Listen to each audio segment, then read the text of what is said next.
inviting me here. It's a real pleasure. As far as I understood, Marina already presented me, so I will start straight from the topic. In my talk, I will discuss how to teach critical literacy through digital games. And my talk is based on my own experience as university lecturer and researcher of media education at the University of Lapland. Even some slides I have here are from my own lectures.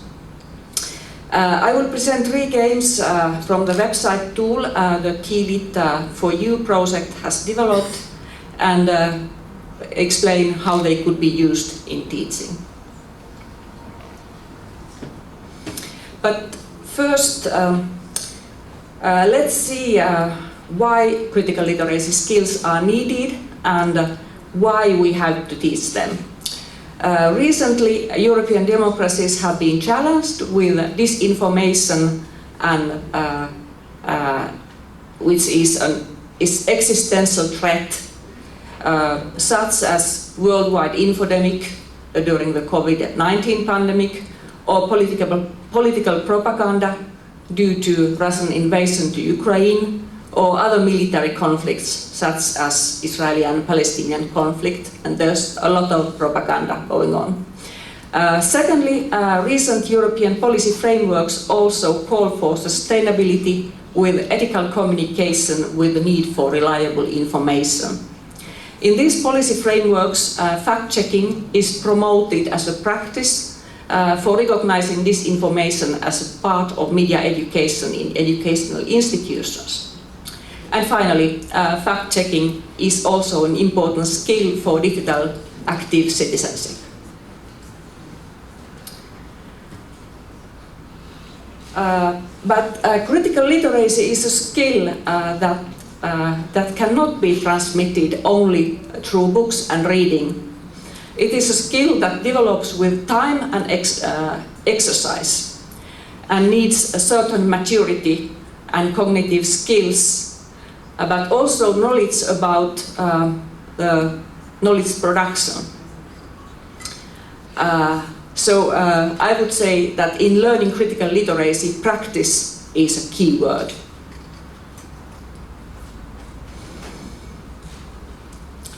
As our colleague Matteo Uceri will present later today, we in the TLIT for You project have created a tool, a game selection tool website that helps teachers and educators to choose serious games for teaching and practicing, to teach and practice different STEAM and information literacy competencies.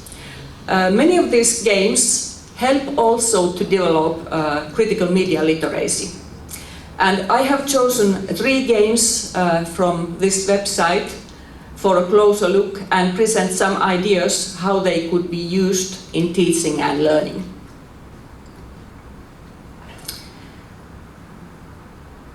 I have also 3 main points I want to accent. 1 point through 1 game.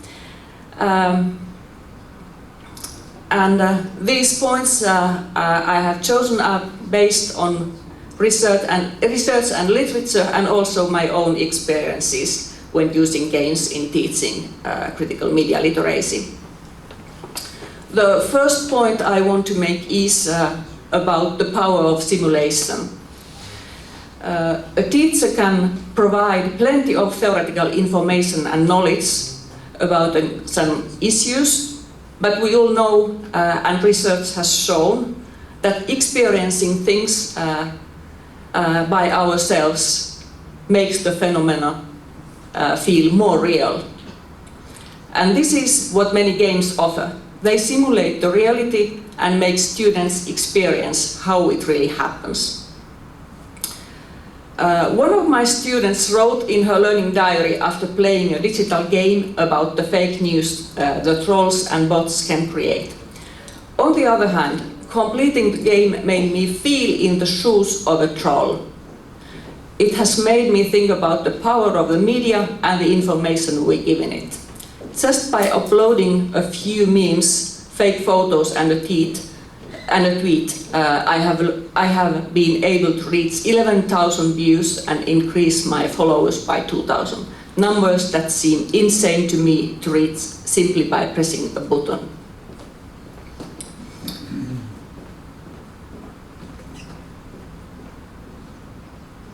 As an example of the power of simulation, I have taken the game Syrian game from our website. In this game, you are put in the shoes of a Syrian refugee. You have to make many difficult choices. Should you rather pay a trafficker who promises to take you to Europe by boat, or is it better to stay in Turkey and try to find your way by foot? How much deposit you are ready to pay without knowing how reliable your smuggler would be, and so on. From surface, this game is not about media literacy, or not even about the media coverage on refugee issues, but it remains on the responsibility of a teacher to create the context between critical media literacy and the game.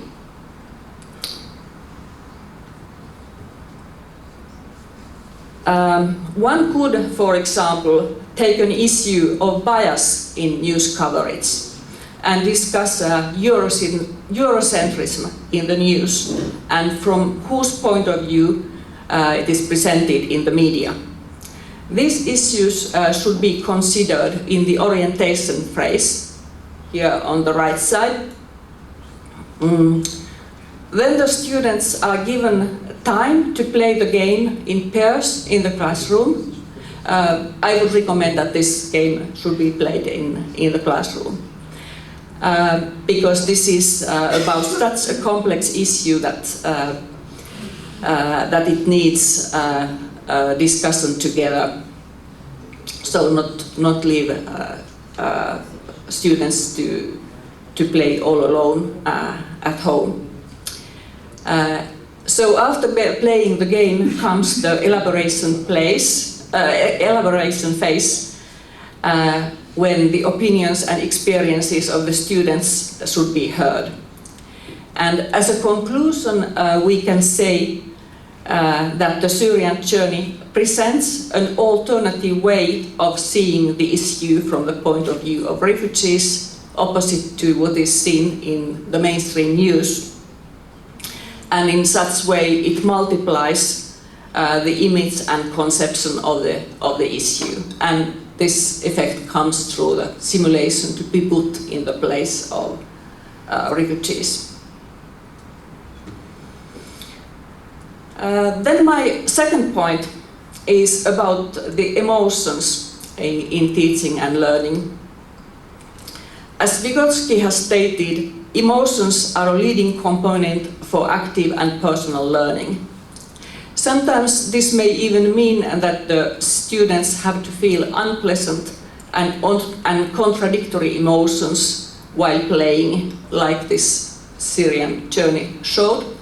But this is also something that they are already used in the social media. We know how strong emotions are playing in social media. Here is an example from my teaching of critical media literacy and disinformation.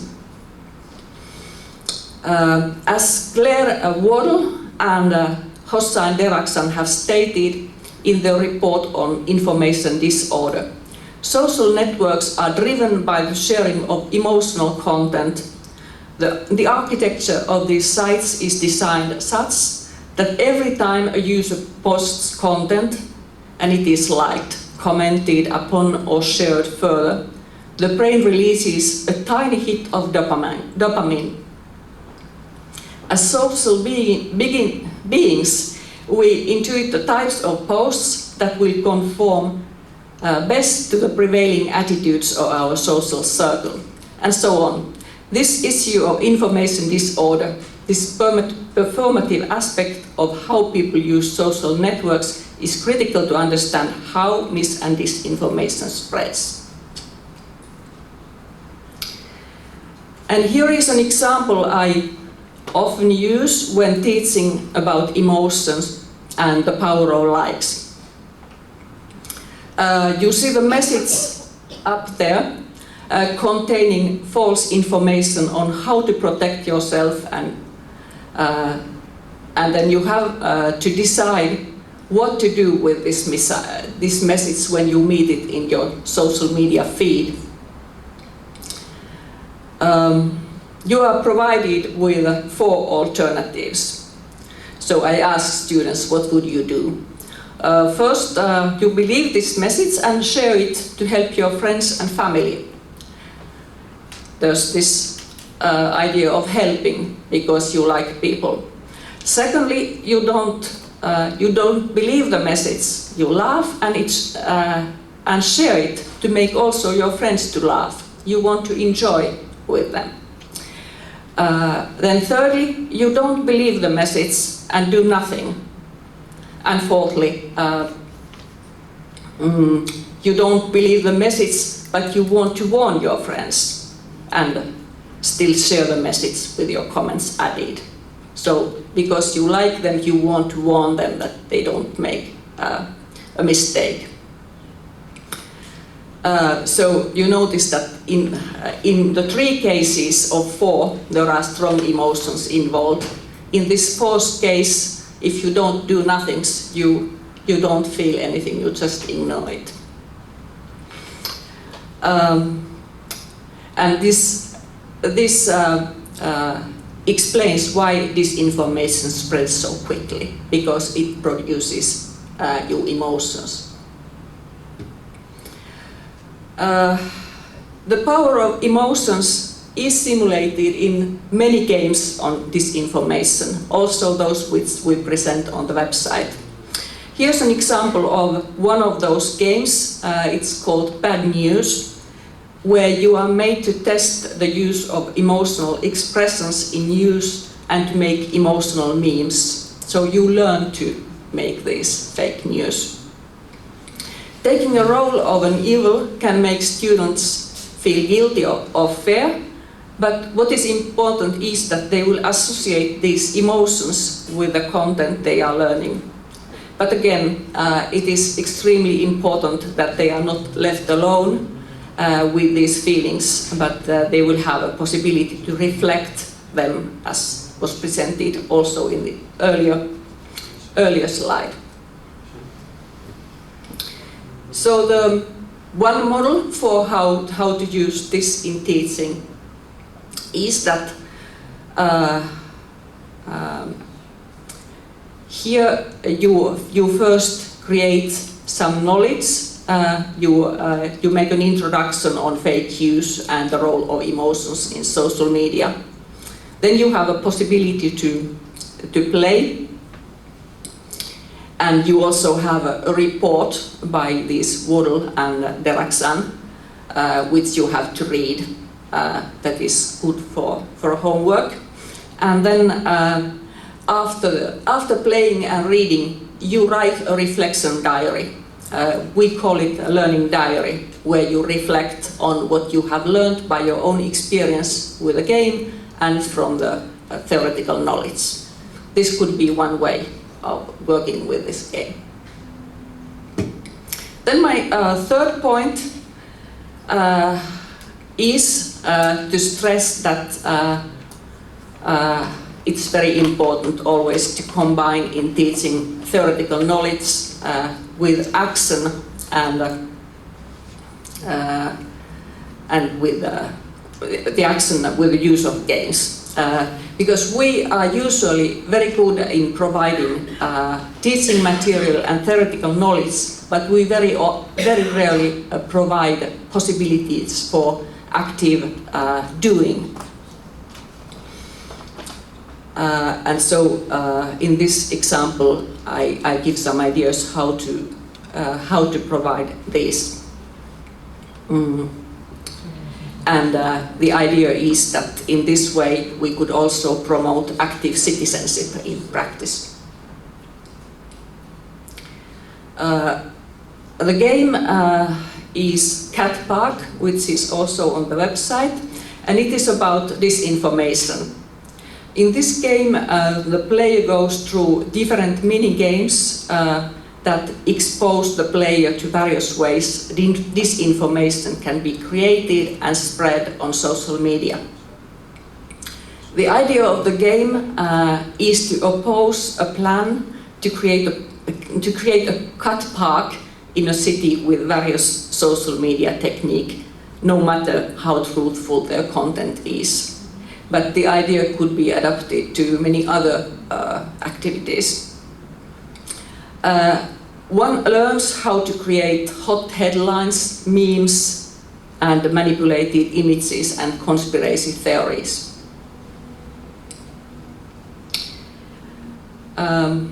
As usually, before the game, one has to create knowledge base. What is all this about? And so, in this case, it's about information information disorder, about misinformation, disinformation, and malinformation. Which forms of disinformation exist? And have a discussion what and why they are used, and they can get also written material.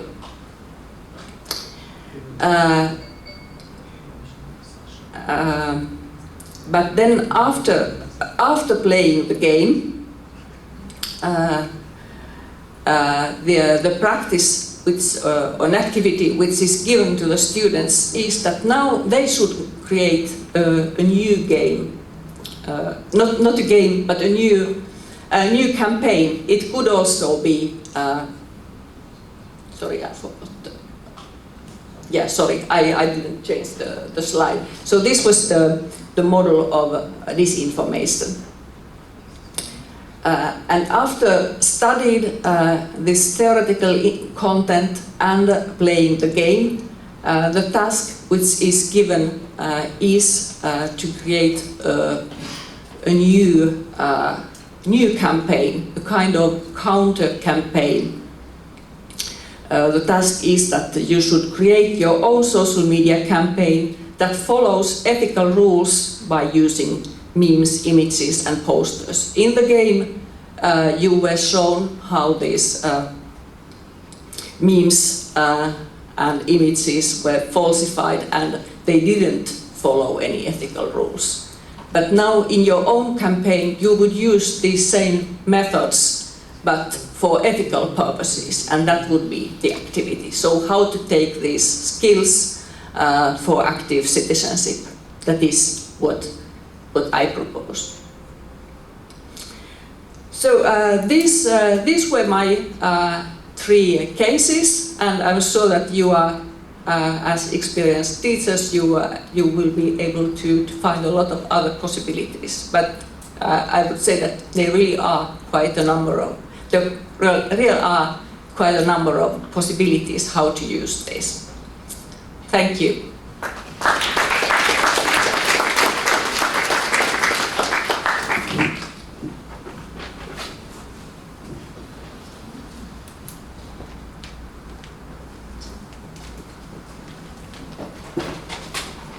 Колеги, сега искам да поканя Джулия Конти, която е преподавател в университета на Реджо Емилия и университета в Парма.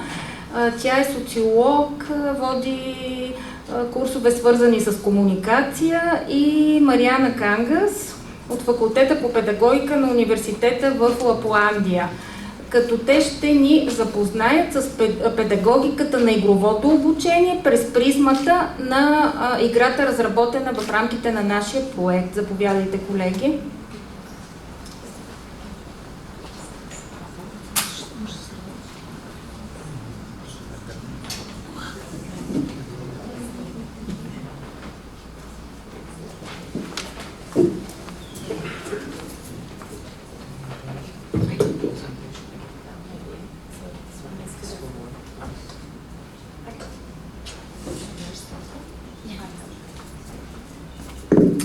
Okay, good morning everyone. I'm Mariana Kangas, as Marina mentioned. I come from Finland, University of Lapland. And here is Julia from University of Parma, Julia Conti. And our title today is Playful Learning Pedagogy and Lea Game, developed in the framework of this project. And Julia will talk about this Lea Game, and then I talk more about play in learning and game-based learning. Thank you, everyone. I'm really happy to be here. I will be very briefly because we have another session about the game later, but just to give you an overview of the game that have been developed. LEA is the acronym for Learning in Academia, but is also the name of one of the characters, the guide that will, let's say, accompany us in this magical world that we will explore together. LEA is a game book, so a sort of storybook, a sort of serious game that have been developed to support student learning in the academic context. What does it mean? It's not a video game as you can maybe picture in your mind. It's more of an interactive book. So it has a learning environment, let's say, that use entertaining and engagement aspect, but with a serious scope, with a serious aim, because it has educational content. So in the general, let's say, idea of a book when we can sort of interact and make decisions in this magical world, we also, let's say, learn a little about what the research cycle is and what we can do in our research, let's say, exploration. It's really interesting for us because this model allowed us to create a game that, even though it's a narrative adventure, is a learner-centered environment. So a place when the student can explore and make mistakes and learn from it and go further in their in his or her research. Obviously, as every game or gamification of the experience, it has some explicit goal, such as overcome fear of procrastination or fear of failure, or let's say use an ethical tool, but also, and most importantly, it has implicit goals. So goals that are related to our scope and the need that our students share with us during the focus group we have run in the first phase of the project. So our goals will be mainly two.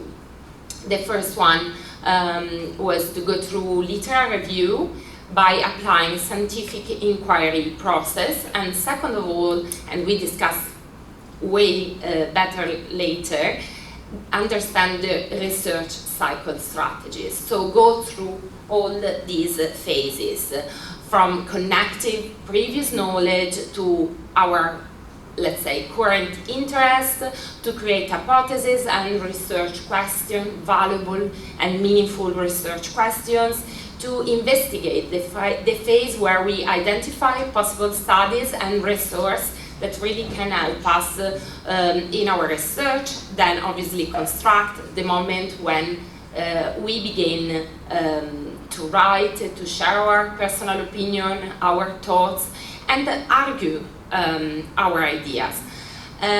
We go through express, obviously, the moment when we assess our goal and we tailor the message with the target and with our goal, with our goals.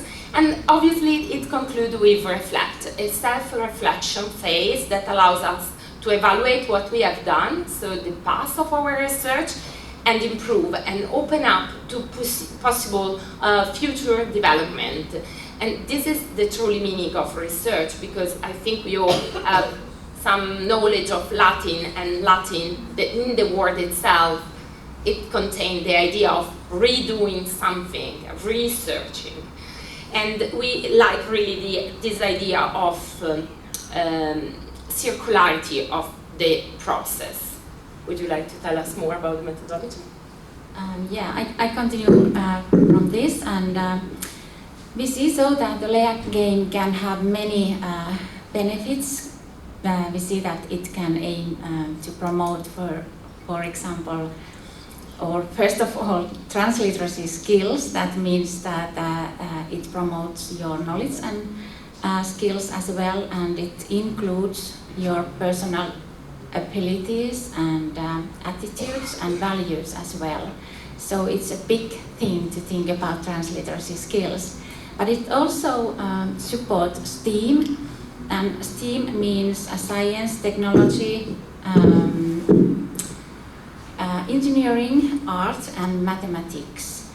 And then we think that this game can promote students' critical thinking and creativity and innovation, their communication skills, of course, and inquiry-based learning and playful learning, because this is a kind of play or game. And also active participation, because we know that learning is also very active process for the learner. And finally, problem solving. And if we go further, here you can see some dimensions for transliteracy, and there are 4 different kind of transliteracy skills. So first, it's important to learn how to search information from different sources and how to use diverse information.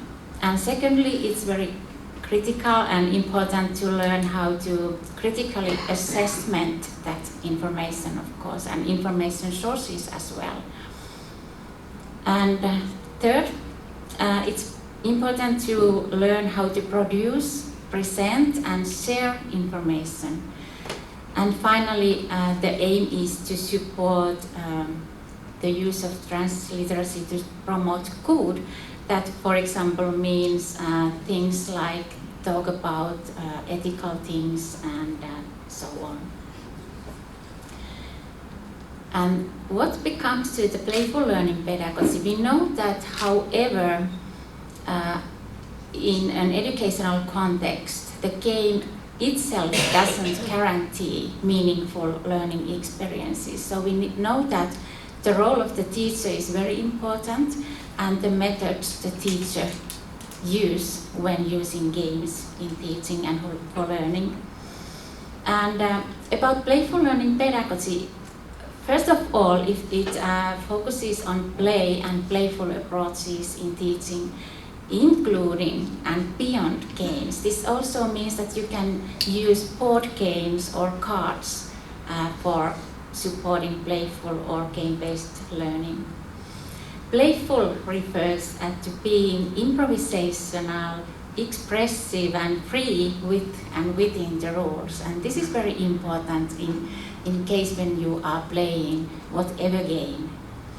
And finally, we see that playful learners or players, they are always active and very motivated learners and explorers and knowledge co-creators. So collaboration has an important role also in playful learning pedagogy. And playful learning pedagogy also focuses on the values of openness and democracy. That is very important point of view. And risk-taking and learning through failure, learning from your mistakes. And it supports intrinsic motivation. It also is based on theories of play and learning and pedagogical models that are very important when we think about how to combine games and play in teaching and learning. So here you can see finally the pedagogical model.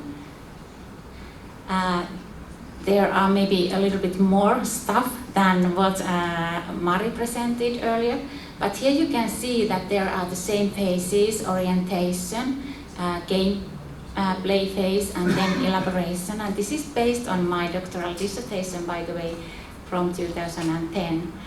And here, between, when you use layer game in teaching and for learning, you can see those steps what Julia explained earlier. So very important is to think about the role of the teacher and how introduce students to the process, and this includes questions like what, when and why we are doing this, what are our learning goals in the gameplay. And as a result, you can see there some outcomes. So they are very big outcomes here. Development and self-confidence and self-efficacy in transliteracy skills and scientific inquiry process when using this layer game in teaching and learning. That was our presentation. Thank you.